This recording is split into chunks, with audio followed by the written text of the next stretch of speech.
Welcome everyone, Super Saturday. Thank you for hanging out with us on a Saturday morning.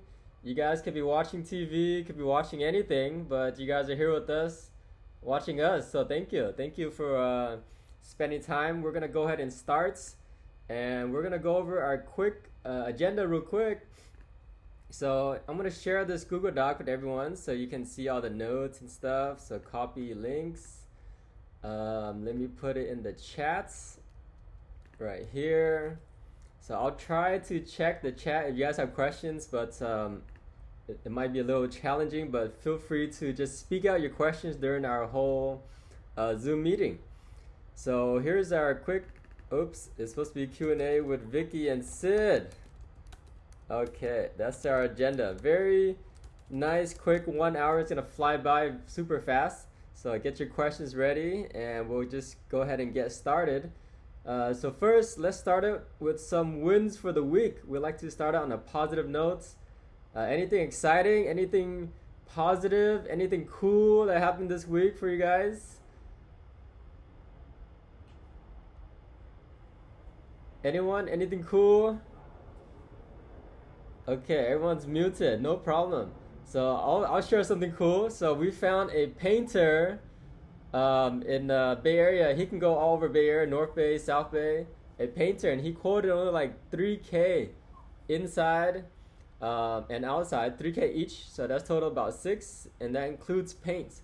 So if you guys need a good Bay Area painter, his name is Jose, and I don't know his last name. I just know his name is Jose, but he does painting. So we'll hook you guys up. We have Jose the painter.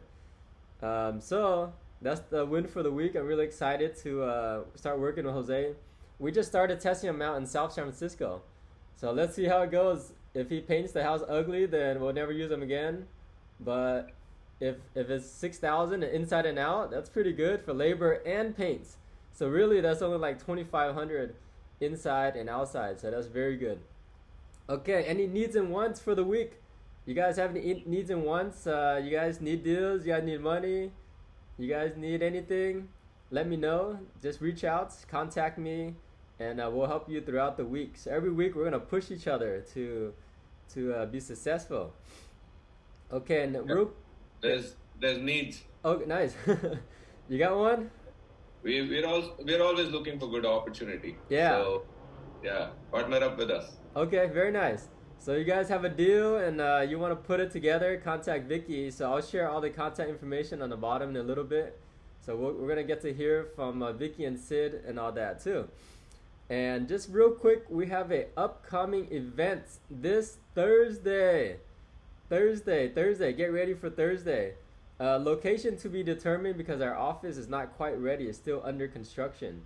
So, but Thursday we're gonna meet up and we're gonna talk about how to find off-market commercial real estate deals. So we're co-hosting this meetup with the open source group. They're a bunch of 25-year-olds, and they bought over 15 million in commercial real estate in Reno, and now they're expanding to Vegas. They're expanding to Texas and North Charlotte. So it's kind of interesting that they're able to do that at a very early age. And they're actually very successful too. They're able to leverage and raise funding and all that. So very cool stuff. So Thursday, save your calendar for Thursday. And then let's go over a quick market update, like a quick 60 seconds market update. And let's just talk about the market because the market's always fascinating, right? It's always interesting to see where we're at. Is the market going to crash? Are we going to find deals 50% off? Let's talk about the real estate market real quick. So let's log into the MOS and let's see all the inventory on the MOS. Is inventory going up? Is inventory going down? Let's take a look. So let's search in Santa Clara County. All the actives in Santa Clara County. Tom, is the Thursday meeting in person? Oh yes, it's in person. Yeah. This Thursday is in person. That's correct. Okay. Location to be determined. We're gonna find a location. Yeah, I will go there. Yeah, awesome. Yeah, let's all meet up and hang out and meet up in person since we haven't done that all year, right? Yes. Yeah. Yes. Long time no see. Yeah, it'll be fun. It'll be fun. So Santa Clara actives right now, there's 930 actives. And did that go up from last week? That actually went up just a little bit, right? Until we start seeing single family over like 2,000 and 1,500, then that's when we start seeing more inventory. But right now, we're not seeing that much inventory. Under 1.2, 224, so very little affordable housing. Pending, let's check out the pending. So pending, are there more pendings than active? Yes, 1131. So these are all good indicators that we're still in a very hot market. 341 pending. And how many sold within the last 30 days? How many sold? Let's see, how many sold? That's a lot. Is that correct?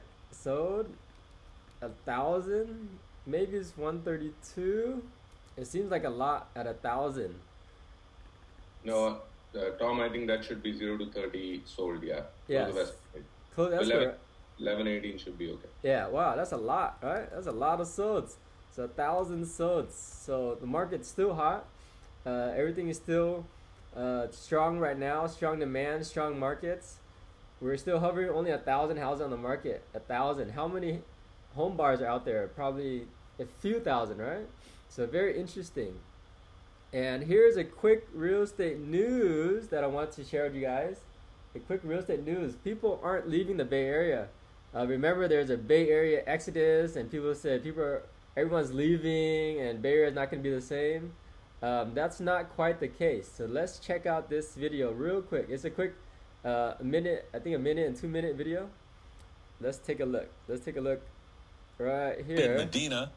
All right, we'll start from the beginning. Bay Area's housing market shows no signs of cooling off despite the pandemic. In fact, some people say that COVID actually helped them buy a home. KPIX5's Maria Sid Medina spoke to some new home buyers about how.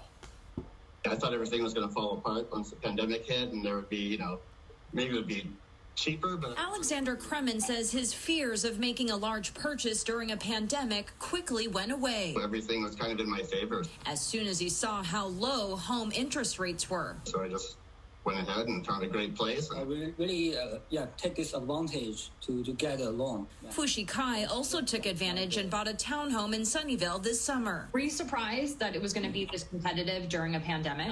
Yeah, quite surprised. We thought we are just the first, the brave, the brave people. Real estate is still going really strong, and we're very fortunate in the Bay Area. Sophie Lynn, a realtor for Keller Williams Realty, says last year, after a short pause during the first shelter in place, home sales not only picked up, but stayed that way. She says Keller Williams hit record sales last July. And in the third and fourth quarter of 2020, nothing slowed down. And then we moved right into 2021. The first quarter was just blown our mind away.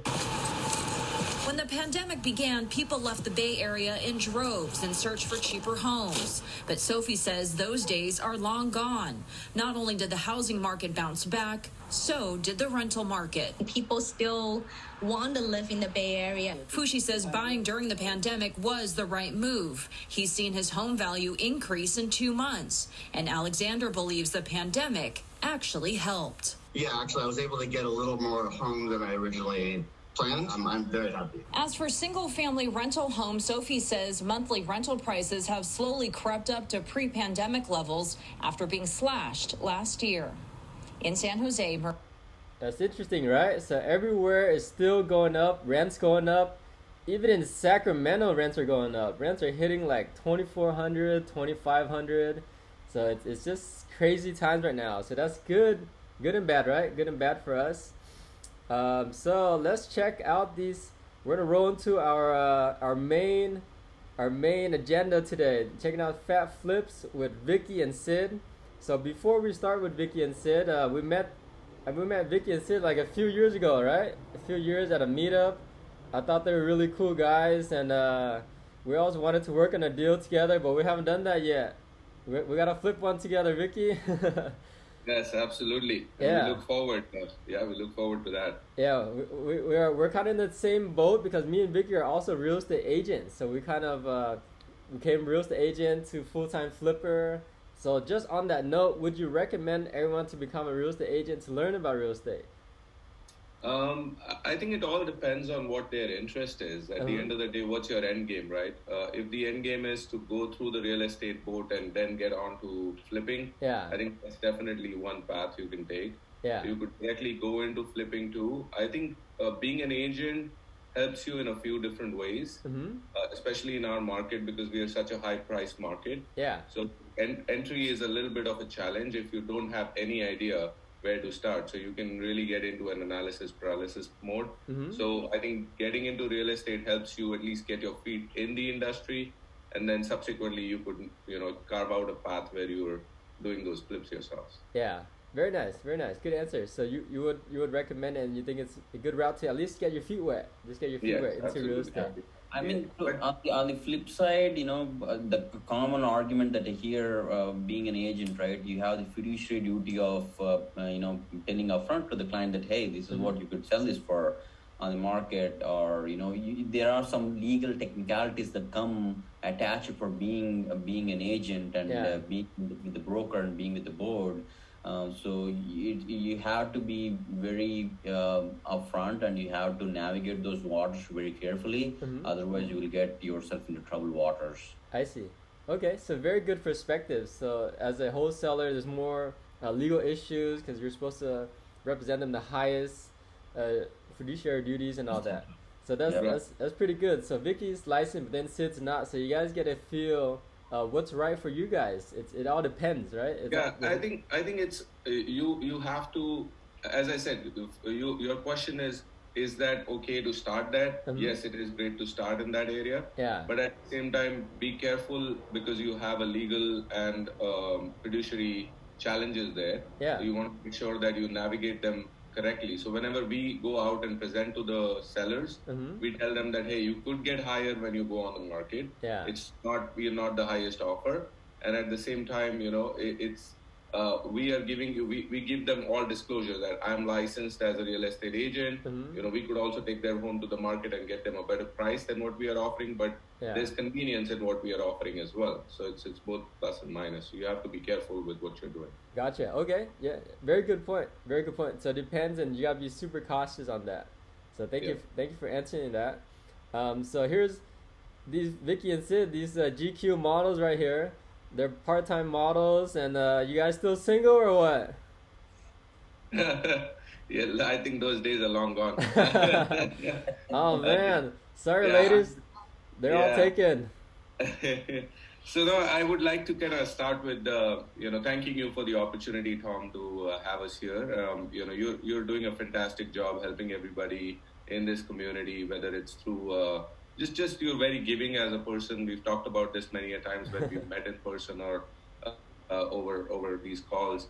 It's amazing what you're doing. Just continue to do the good work, and I think good goes around, comes around. Oh, thank you.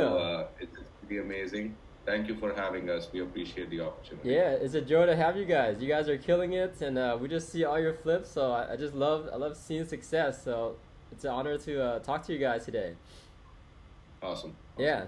So SV Ventures is your company, and so you buy properties all over the Bay Area, and this is your company bio right here. So anything else you want to add about your company before we jump into the Q&A? Maybe we can just start with introducing ourselves. Myself, I will give you a background, and then Vicky can tell about himself, and then we can talk about how we came about and starting the SV Ventures, right? Okay. Hi everyone, my name is Sid Bobba. My background is I have a PhD in sciences. I went to University of Missouri, Midwest. I got my PhD there, and then I used to work in science field. I used to work for Genentech in the data sciences department for a few years, and then later realized that science is great, but this is not my true calling. And then I jumped into real estate as a full-time entrepreneur. And during the time, me and Vicky met in one of the meetups, and then we were in some of the coaching programs together. We hit it off, and then we have been in contact since then. And then I told Vicky that, hey Vicky, I think I'm done with my corporate job, and I'm coming out of this, and I'm trying to looking for partners. And then we hit it off, and then we started since then. And we have very unique experiences in our backgrounds, because I came from a data experience and the science background. And Vicky, which he will tell you in a short time, he came from sales background. So that really helped up in a lot of instances. Basically, our positives and negatives are exact polar opposite. What I can bring and what he brings to the table are really, really complement each other. So that worked out very well for us. And you have seen us, perform in all of our properties, right? We do our own marketing. There are several ways that we find properties. All right, we do our own marketing. We have dedicated team that works in the background. We do mailers, we do texting, we do cold calling. We buy from wholesalers. We buy from other investors. We buy from agents. So there are so many different avenues that we have that we try to engage so that we get the deal flow.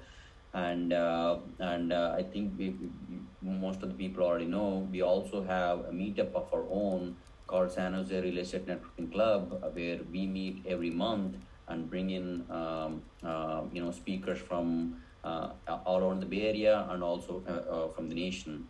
And we are thankful that Tom has been on our meetup also for a couple of times. So maybe it's time for us to do one more.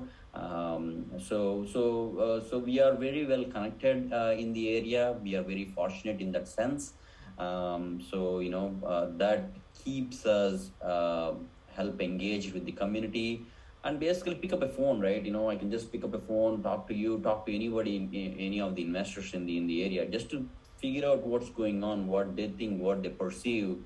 It was very important for us, especially when the pandemic hit. Nobody knew what was happening. So that time we had a lot of these one-on-one sessions. We had a lot of these meetup groups with all the folks, pretty much like a mini mastermind, to see what's happening, what are they seeing, what are they thinking, what are they doing. It was very, very insightful seeing how everybody reacted and what kind of path everybody took, right? Some people went into, hey, we are not doing anything. Some people went into smaller houses. Some people went into development.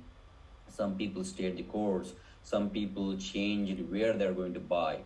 It was very, very fascinating to see how it all unfolded in front of our eyes. So that's pretty much a quick rundown of who I am and what we do. I give it to Vicky. He can tell a little bit about himself and his background, and then we can get started. All right. Yeah. Very cool. So I did my engineering in polymer science. Nothing connected to what I'm doing right now. I did my MBA, and then I was working in corporate America for a long time, about 14 years. I had my last two assignments were with Houston-based companies in Texas, and then I happened to stumble upon real estate in some sense. I did a couple of properties, flipped them. It was just I would say I did my personal residence first, kind of got in, flipped that property, and then subsequently kind of moved the chain.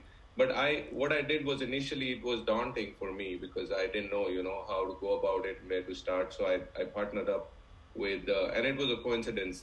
Just to give you a little background, like you always have to be open about, things and let things come to you. You can't be closed out. So I was at a party at a club with my wife and 6 or 7 of her girlfriends, and then there was another guy, so it was just 2 guys, me and the other guy, and that other guy happened to be Enrique, which I think Tom knows about. So then, Enrique and I hit up that night, and we just basically, he was doing real estate retail, and I wanted to get into flips, so we partnered up, and that's how my journey started. And we did a lot of good work together for, I think, about 2.5 to 3 years before SV Ventures was born. And it's been about 3+ years that we've been running SV Ventures as well. So it's been about 6. This is our 7th year in the business in total.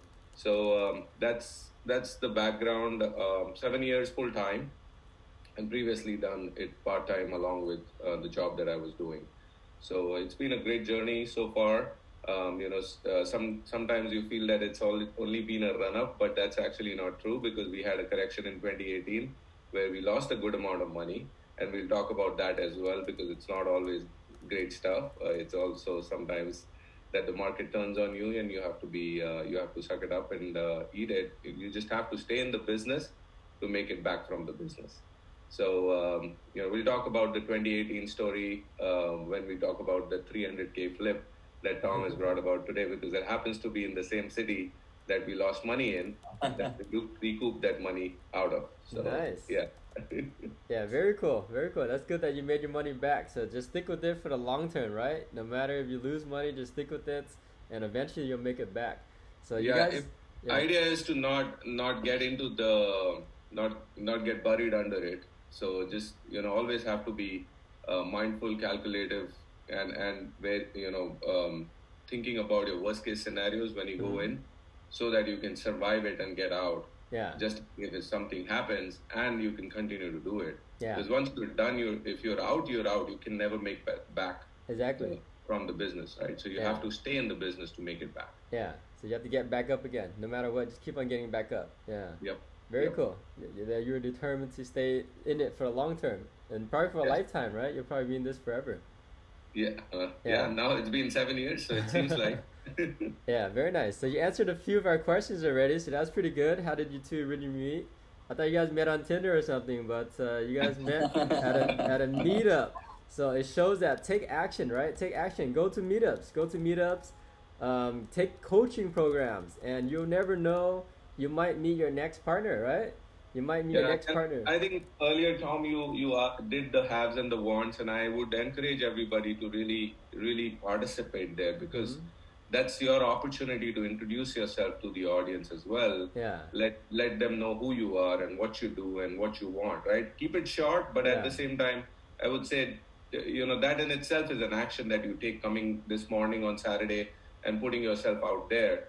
So I think you guys should participate in that a little more actively. I saw everybody was muted, but that's how you meet the right people. It's who you meet can take you to the next step of your life. That's right. You're just one person away from being really successful in real estate. You never know, right? There's that one person. Yep, absolutely. Yep. So we talked about how you guys got started in real estate, so that's perfect. You guys got full-time maybe a few years ago, so a few years. So it does take a few years to really get the hang of it. We'll talk a little bit more about that. So now let's talk about your first deal. That way we can get a feel of how you got it, and for everyone that's new, how to get their first deal. That's what everyone's always wants, right? How can I just get into a deal? Yeah, I can go back and we can go into the first deal that kind of happened in the day. So check. I'm trying to remember the address. Yeah. Same with me. I'm trying to recall when it was. We could potentially go to one of the deals. It's a smaller deal, and it's not the first one for sure. But I don't remember. I'll have to really dig my stuff. Like they say, first one's special, but I don't really recall the first one specifically. Because again, as I said, I was partnering up on deals, right? So there was something that we were doing, like, okay, we did a quick one in and out, but I think the first big one where we had a gut rehab, I could go into that, and that was, I think, back in 2016 or 15. Check 345 Rooster Avenue in San Jose. Rooster, like Rooster. I think this was probably 5th or the 6th one, but this was really a big gut rehab. It was a messed up house. Wow, I think this one. Yeah. So your first rehab. Valuation is crazy. The valuation, I look at it now and it's just insane. Man, so you should have kept it. You only sold it for 606. We bought it for 400,000, I believe. I don't know what was it. So the money is made holding. But that's interesting. Yeah, but this was a really bad one, and that's why I remember specifically, because it came with a lot of different challenges, and this was this was where we did, I think this was a 5th or 6th deal. Yeah. Where we did a full gut rehab on this one. Before that, we were just basically doing paint and carpet. Yeah. Yeah. This looks like a teardown. It's just so old, right? Everything has to go. Yep. Wow. Oh, nice. You have the old pictures here. Yeah. Awesome. So it's bringing back memories. Yeah. So how much was your original budget, and then how much did you actually spend? Yeah, no, that's a good question. So we started with an original budget of 55,000, I believe. 55,000. That's a very small budget. Yeah. And then if you look at it today, you just feel like, oh shit, this is just kitchen and bathrooms probably. Yeah. That's the amount you can spend. But yeah, I think we ended up spending about 88,000, a little short of 90K. Yeah.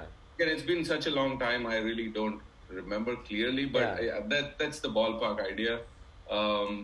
But this house needed pretty much, except the roof, I think everything we did every single thing in this house. We changed the HVAC, we changed the water heater, we changed the entire kitchen, was completely in a mess.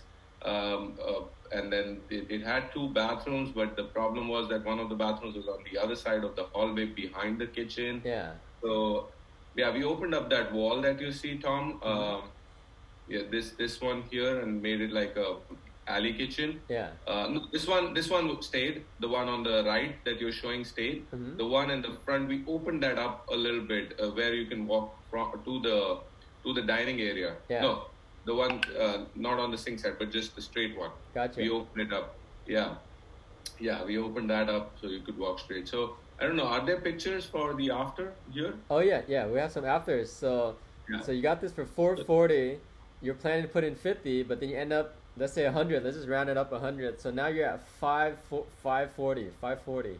Yeah. And then you sold for 600. So it's super tight, right, with the commission and hard money. Yeah. No, we didn't make a whole bunch on this deal, and that's why it's kind of in my memory, because the thing was that we were expecting to make at least about 50,000 after getting everything done. Yeah. But the challenge was that the budget went up quite a bit, and when you buy on the MLS, it's always a little bit of a challenge because you're paying the premium for you have to pay property. over. Yeah. But the good part was that we did get commission back on the 440. Okay. And then when we listed it, we also listed in-house, so we had commission come back to the deal too in that. I see. So, okay. Yeah. So you saved a little bit. So that's the benefit of being a real estate agent. You actually save on the commission. Right. I think another thing is you do have a little more control on what's going on, because a lot of the times it's hard, when somebody else is in the negotiating chair as an agent, it's get hard. You have no idea what's going on. Yeah. So it helps. So I think we wouldn't have made too much, maybe something around 40,000, including what made during purchase, at the time of sale, all of that. But looking at that valuation right now, it's like, so we should have definitely held on to that property. So that's interesting. So the homeowner that bought it for 600 made the most money, and they did nothing. What's going on? That's crazy. They doubled their money in like 4 or 5 years, and they did nothing. $500,000, just like that. And you did all the work. You did all the work, and you fixed it. So that's honestly, I can't believe the number because it's in a hood, man. Wow. So let's check out this beautiful remodel right here. So gray painting, nice, and then we opened this wall as well, the one that you see in front. It had an arc and something, and it had a very small entry, so we just put a beam on the top and opened that up. Nice. Yeah, nice colors, nice color, good contrast and all that. So this costs about roughly 100,000. So 100,000. That's about, if you look in terms of price per square feet, about $100 price per square feet remodel, which is pretty accurate, right? It's pretty accurate in today's standards. I think it's a little on the plus side. It's a little on the plus side for that small of a home. Yeah. For a 3 to 1,100 square feet, we should have probably done it $75 a square feet. Yeah. Nice wicker shaker cabinets. It's open on this side, which is what I was saying. The wall was taken out, so it's open on this side. I see. Very nice, very nice. And then you didn't put recessed lighting, right? Just original lighting. No, just pop up. At that time, we were not doing a bunch of recessed lighting. Yeah. Pop up. I noticed some flippers don't put shower glass doors. Do you think that saves money, or do you think it's necessary? I think there's a lot of the things that we were not doing, which we started doing now. We did not put at that time, but now we give a complete turnkey product. I see. So you would recommend putting a shower glass door, right? Yes. Okay. Yeah. Okay. I wonder why a lot of people did that before. I guess to save money or something. Yeah, even at that time the properties were cheaper. The rehab was cheaper. The turnaround was cheaper. They were selling for it was not like that, right? Yeah. If you're like the same house. I'm telling you, this is in the hood. The same house. If you're looking to pay over $1 million for it, you better have everything in there. Right. That's true. That's true. But when you're buying it for 600 or 550, at that time it was not as crazy. So different expectations. People were like, okay, we'll just have to throw in a few more things in there. Yeah. And then carpet, back then you can get away with carpet, but now probably just vinyl all the way through, right? Yes, vinyl all the way through. Yeah. So we were saving some money by putting carpet in the rooms and doing laminate in the main area, in the living areas, the common areas. Yeah. So for low budget remodels, put carpet in the bedroom, laminate in the main areas. Yep. And then you kept the tiles. This looks original. Yes. So we kept the tiles in the shower as well as in the floor. Yeah. And we also kept that vanity. We just painted it and changed the faucets of the vanity. Yeah. But we changed the toilet and the shower fixtures. Okay, very nice, very nice. Whose purple bed is this? Is this yours, Sid? Again, we've gotten away from that kind of staging for sure. So we now do more high-end staging, modern. Yeah. Very cool. So this is a good first experience. So you got to see before and after. And mulch saves a lot of money, right? Mulch the whole thing.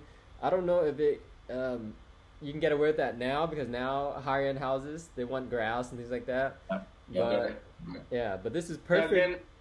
That's a good point you made there. Like we did a property in Antioch that's listed right now for sale, and we did the backyard mulch, right? Yeah. But that's a it was a 500 and something purchase and 700 and something sale. Yeah. So it's still at a 700 number. You're not, for Antioch it's high. Yeah. But people are not expecting something extraordinary, right? Right. So that way we could save on the cost. But if you have to do the same thing here, Bay Area, even a property in San Leandro, Sid and I were there yesterday. We are doing grass in the back and stone and a lawn in the front. So we're just making it like really nice, because that's going to be in high 900s. Yeah. Yep. So it kind of depends on the area and the clientele, right? Price point and price the area. Yeah. And even the other properties. What are the other people doing to their properties, right? How are the comps selling? What do the comps have in the backyard and the front yard? Yeah. You got to compare all that. Yeah. Yeah. Very cool. Very cool. So you mentioned you guys have a big team now. So I'm curious about your team setup, so everyone can kind of see that it takes a whole team. It's not just one person or two person. It's multiple people doing this together. So you probably have an acquisition team, right? An acquisition, and then this rehab team, right? Yeah. So we have 2 full-time employees. Yeah. On our payroll, and then we have one more person joining soon. Yeah. We have 3 employees. Yeah, nice. And there's a lot of stuff that they take care of on the back end. Yeah. And we have for rehabs, we have crews that we work with. They're not on our payroll, but they work with us. A couple of them are very exclusive to us. Yeah. But then there's a couple others which we plug and play in terms of when we have more volume, we'll plug and play with them. I see. Okay, very nice, very nice. So 2 full-time employees locally, or virtual assistants, or we have 2 local and then 1 virtual. Yeah. Okay. Total is going to be 3. So the one that I'm talking about is joining is virtual. Virtual. Okay, very nice. And then the 2 local makes calls and texts and constantly market, right? Yes. Yeah. Yes. So constantly marketing. So that's interesting. So in order to run a flip operation, you need people, and then you need payroll. So let's say I'll just throw out a number, $10K a month, right? At least that you're spending a month on marketing. Let's just call that marketing, because you have to hire them to call and text and all that. Probably it's going to be more than that. Yeah. Are you talking about payroll including the marketing or just payroll, and then you have to pay for marketing separate, right? Marketing is separate. Yeah. I think payroll 10 is higher. I would say more like 7, and then marketing would be another 5 at least. Yeah. So I would say 12, and then 5 is actually on the lower side. We actually tuned back a little bit on a couple of our marketing initiatives. Yeah. Just recently, last quarter, we reduced them. We were doing almost close to 10K a month. Wow, 10K a month. So you really have to go all in. You can't just send like 500 mailers, 500 tags. You gotta be spending 5-10 grand in marketing a month if you really want to be successful in this business, right? Yeah, as in it all depends, right? When you're starting out, when we started out, we were not doing that kind of spend. Yeah. It only as you develop the muscle, you can go higher, and you can do more. Yeah. So of course for us happened very organically, Tom. To be honest with you, we never said that, hey, this is how much we want to spend, or this is how we would like to develop our funnel or anything like that. And it's all about a funnel, right? How much you're gonna put in and how much you're gonna get. Everything happened organically, and everything was based on the market and what we saw in the market. Right, and then we tuned accordingly what the market dictates pretty much. Hey, if this pocket of the market is hot, let's go there, and if the channel is good, let's go there. And then we started to double down on effort, and everything pretty much, even the hires, we never set out to say that, hey, this is how many people that we want to have. It just happened to hey, this is one thing at a time, and it just adds up over the period of time. I see. Okay, very nice. So it's not just all of a sudden, it kind of grows gradually. So that's okay. So it's very doable for a lot of people. It just grows slowly. I think Jimmy had a question. Oh, yeah. Hey, thank you. Hey, guys, thank you so much for sharing this information. Really helpful. One question I have for you is that regarding your marketing, besides direct mailing, what are some other activities that you do surrounding marketing that you can share with the team? Sure. That's a great question, Jimmy. Yeah, when it comes to the marketing, we take all hands approach. I being having a data background, we have so much of very good systems in terms of how to collect the data, how to trim the data, how to see what the data that we need to get to it. And I do spend quite a bit of time on that still. We do every channel. We do mailers. We do texting, we do calls. The only thing that we don't do much about is the internet marketing, because it is so competitive in the Bay Area. That is the only thing that we don't do. All the other channels are pretty much open, and we constantly engage. Basically, if you think about a prospect, it's just like hitting them through air, land, and sea. So we cover all the channels and see who's going to raise their hand, because everybody responds differently, right? Take, for example, me being a millennial, right? I don't usually take calls. If a call comes, I have to know them for me to pick up the call. So for me to respond, texting is a lot better. I respond a lot better to text. I respond okay to the emails and not too much to direct mail. But if you take older generation people, they don't respond a lot to text. They respond to mailers, some respond to calls. But they get inundated with calls so much, it's getting really difficult. So you never know which channel that you're going to that your prospect is going to respond to. So that's the reason why we just cover every single faucet that we can, so that we can increase the deal flow. Thank you, Sid. Very nice. Carlos had a question, and then after Carlos' question, we're going to roll into how did you flip your latest one? So we'll talk about that. So Carlos, you want to ask your question real quick? Yeah. Okay. I'm brand new to the business. I just got my real estate license, and I just want to know to flip a property.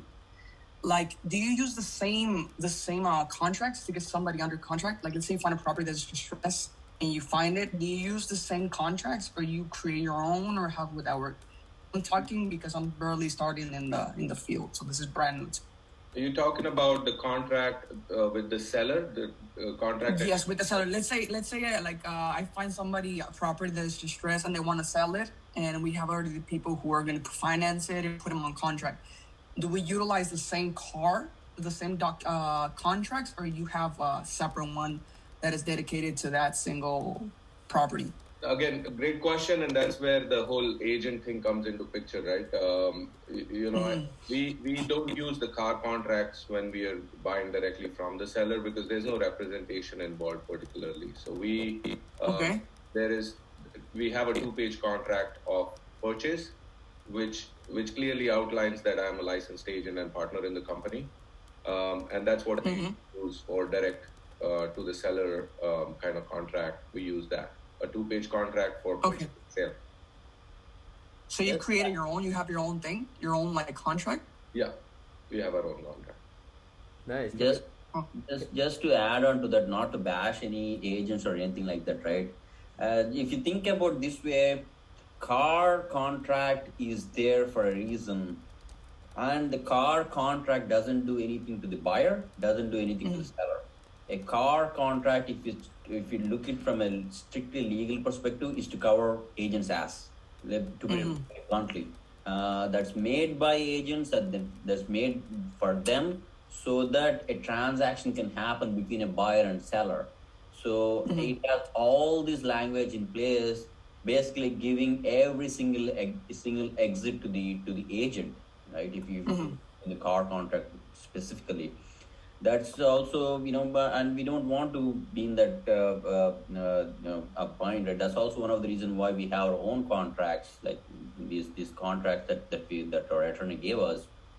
Like, hey, it is a legal binding agreement between two parties, a buyer and the seller, and there is no middleman involved. And it's much more cleaner because we don't have to put all of these, legal jargon and flowery language into that. All right, so it is very plain and simple. Let's be honest, right? Whenever you give a car contract, nobody's going to read that. It's going to be like 30 pages long. Who's going to read it? Nobody's going to read it. Our contract is 2 pages. You can just quickly go over it. It states all the terms. It's very black and white, and and it has legal holdings. Very cool. Okay. So how much can Carlos buy your contract for?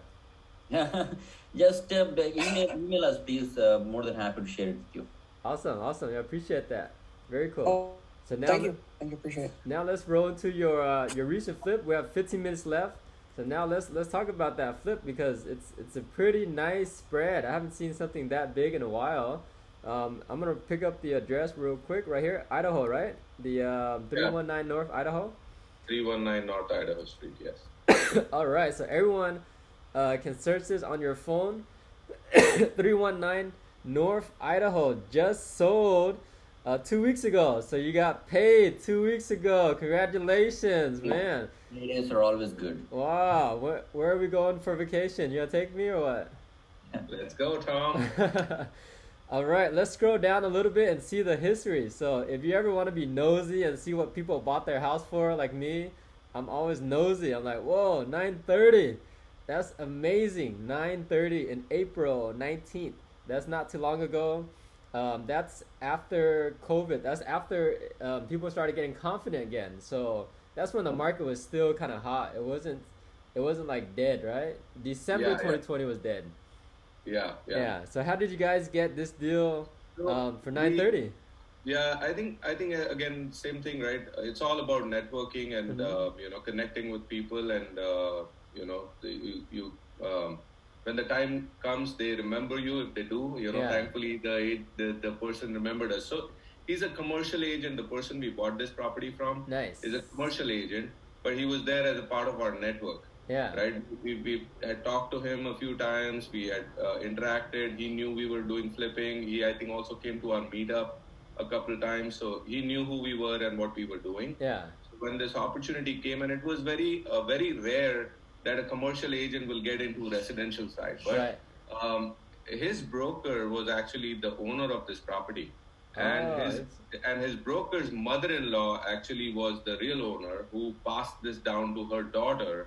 And the agent himself tried to flip this property. Yeah. But unfortunately, they couldn't. So they gave up at one point. They started with the work. They gutted the whole property. Yeah. Actually, we can show you some pictures. If you share the screen, I can show you some pictures of the before. Okay. But then they gutted the entire property and then they got stuck because they had no idea how to finish this job, right? And then the agent is super busy. The wife has a job, you know. The daughter of the owner who passed away, she got this property. The agent was in the business, so he said, okay, let's just flip it together. The husband and wife duo tried doing it, but they couldn't, and they gave up at one point. Both of them got super busy. The house was completely going down, you know, in terms of its appearance, and everything inside was gutted, and it was completely unsafe. So it just so happened, you know, that the person in our network, he said, hey, you know, I mainly do commercial, but hey, this is a deal that this is something that I have. Do you guys think you would love to look at it? And we just jumped on it. We went down, had a look at it. We gave them what they wanted, actually.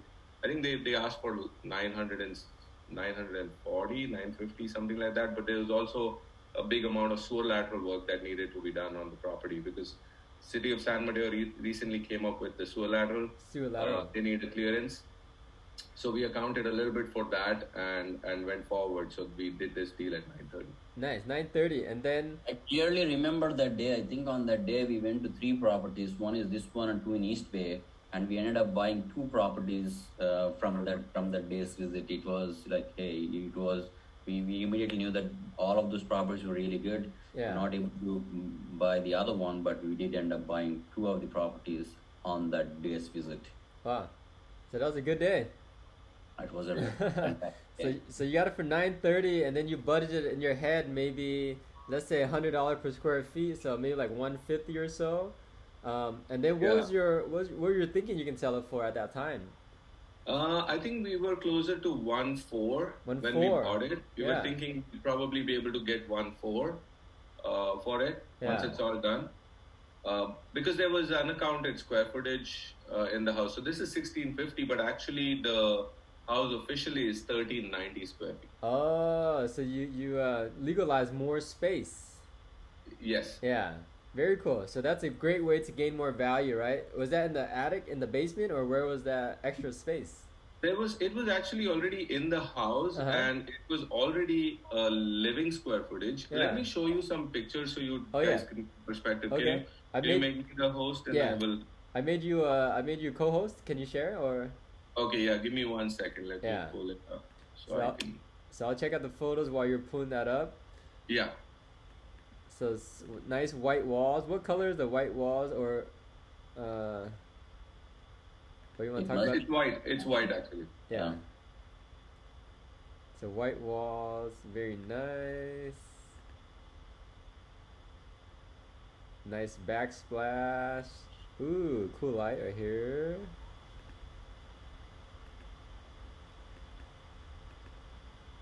So that that's actually behind the garage. What we're looking at is what was already in there. There was already a bathroom. There was already a bedroom in there. Wow, so the extra room right there, right? That's basically that's the space behind the garage and behind so garage is like this and kitchen is like this. Yeah. So it's actually in the corner of backside of the kitchen and backside of the garage. Nice. So that's perfect. Kind of like a little. Yeah, and then you can walk into outdoor patio. Yeah, it's a big sliding door. This one's huge. What size is this? Door. Yeah. I don't exactly remember, but it was huge. Yeah, it's probably at least about 8, minimum 8. I think it might be slightly more than that, maybe 10 feet. Wow. Pretty cool. It's about 10 feet. Yeah, I was thinking that, obviously we make mistakes too. We did forget to put closet in that room. Oh. And then we realized that, oh damn, we forgot to put the closet there. Yeah. I guess this area would be perfect right here, right? For the closet. Yeah. We wanted to put the one that we get from IKEA. With so many things happening, it didn't happen.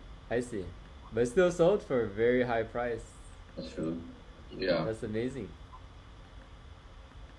Were you able to find the photos, Vicky? Yes, I'm ready. Yeah, you ready? Okay, yeah, just whenever you are. Okay. Okay, go for it.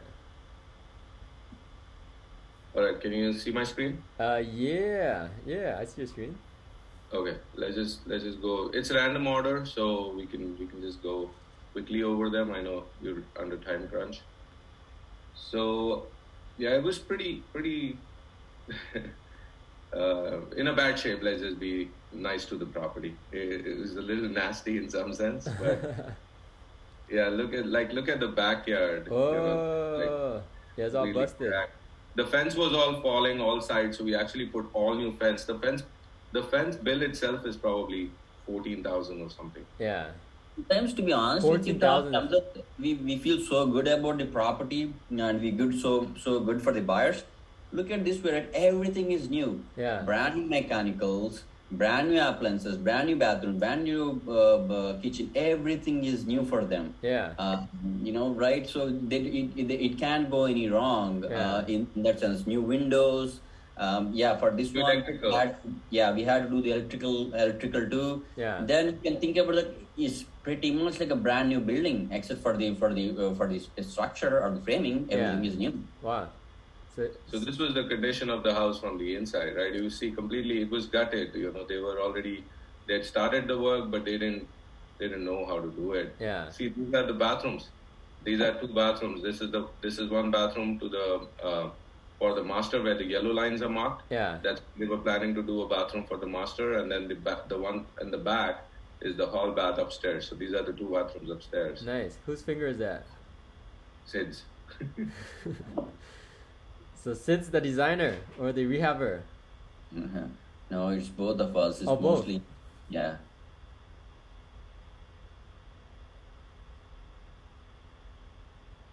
So yeah, it was in a pretty bad shape. Yeah. So we started. You're right. We started with a budget of about $160,000. Yeah. 100 square feet, $100 a square feet. So we had about 160, 165. But then we almost ended up being $210,000 on this. $210. Wow, for a small house, $210. Yeah. And no foundation. That's just fixing the house. Yeah. Yeah.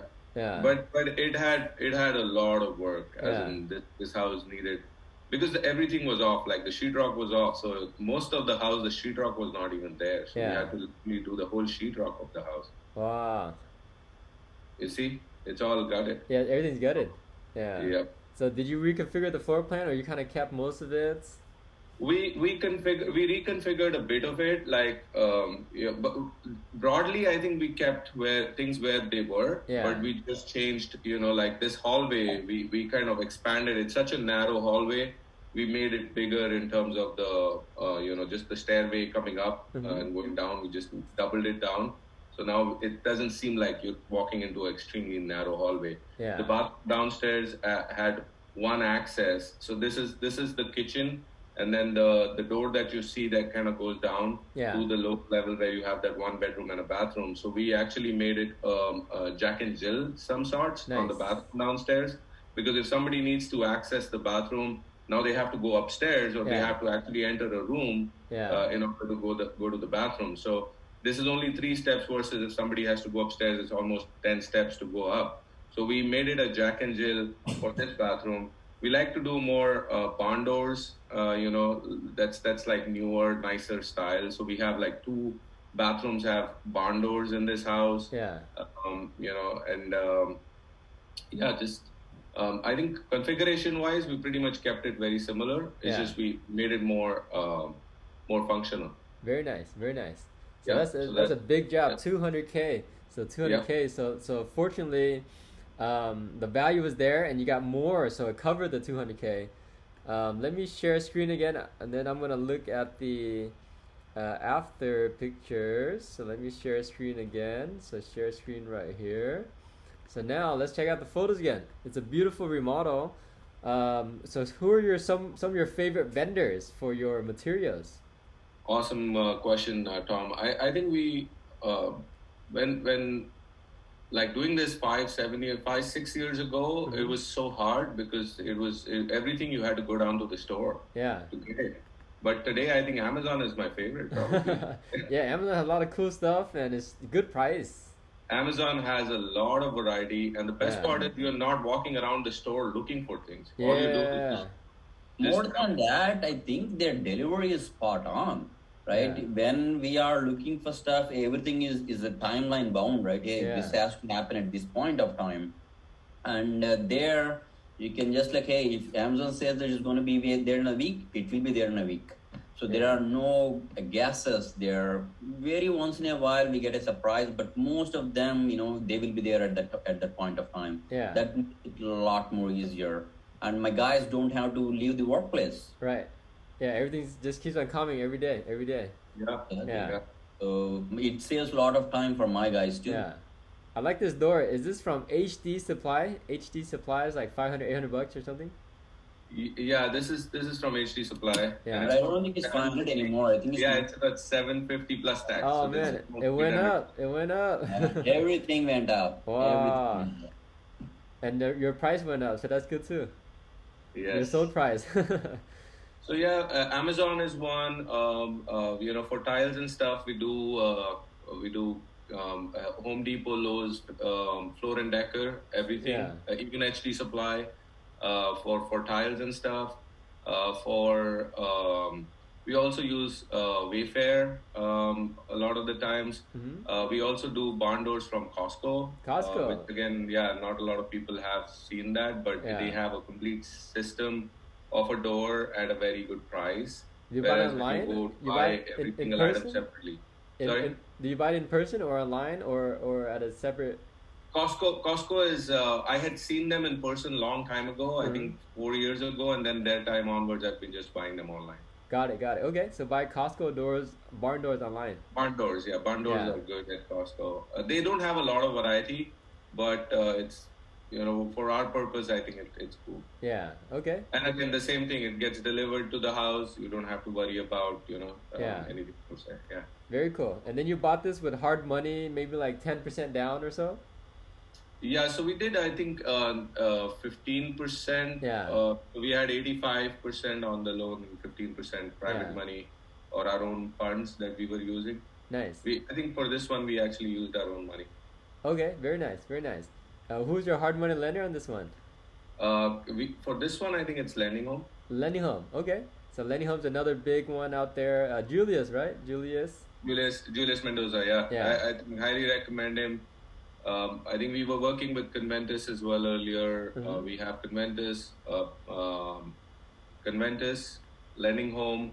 We've reached out to Pivotal. For some reason, it's not worked out. Yeah. These are probably our main couple guys. Yeah, very cool. So Lending Home, Conventus, they're all pretty good. Shop rates, right? It doesn't hurt to shop rates. Yeah. And right, so beautiful job, beautiful grass. Do you think that grass added value? Is that why people liked it so much? They can run around and. Yeah, I think it's great. The whole look and feel of the place was really, really nice. Yeah. New fence all around, very nice backyard. Can you imagine? This is only a 4,500 lot. Can you really? check? What? It looks huge. It looks huge because the house really sits in the front. Oh. It's 4,000, right? Yeah, 4,000. Yeah. I still can't believe it. We didn't care about getting a certificate of the property, but honestly, it doesn't look like a 4,000. Yeah, it feels like 6,000. Exactly. Wow, yeah. Good job. So I think that kind of also sold the house because the yard is so big. Now, if you compare some other 4,000 square feet lots, again, the same thing, right? The position of the house on the lot is also very critical. Right. It left so much of usable lot at the back. Yeah. That again, that became really a good selling point for us. We had such a lot of good yard in the back. Yeah, interesting, very nice. And then this one is not even as nice, and it's sold for 1.5.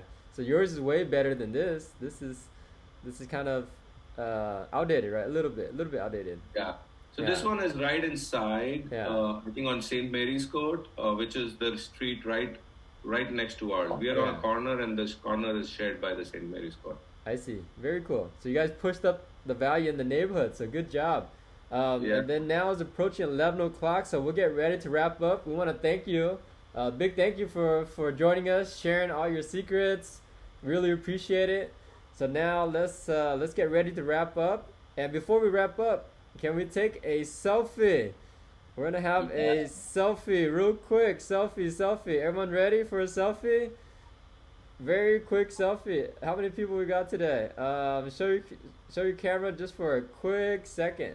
Very quick second. I'm gonna put this right here. Okay, you guys ready? Put glasses on. You guys ready for a selfie? 10 seconds. 10, 9, 8, 7, 6, 5, 4, 3, 2, 1. Selfie time.